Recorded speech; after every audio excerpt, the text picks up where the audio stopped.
और PTI funding case में FIA कार्रवाई के खिलाफ दरख्वास्त दायर कर दी गई। शोकॉज में पीटीआई को दिफा का मौका दिया जाना चाहिए। अगर ऐसा करना है तो फिर शोकॉज भी न करना है, आपने कर ले। दौरान समाज चीफ जस्टिस का इलेक्शन कमीशन के वकील से मकालमा, कहा शोकॉज महज एक रस्मी ओपन एंड शट कार्रवाई नहीं हो सकती।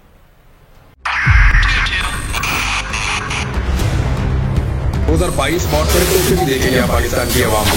पाकिस्तान की आवाम को एक तोहफा ये दिया कि आवाम को पता चल गया कि पाकिस्तान का मीडिया क्या है। साल 2022 में सबसे ज्यादा देखे जाने वाला चैनल बोल न्यूज रहा नंबर 1। हमने बहुत सारे शोज और ट्रांसमिशंस की, पूरा साल मुसलसल जदोजहद में निकल गया कि ये वोट ऑफ कॉन्फिडेंस के पीछे कौन लोग थे।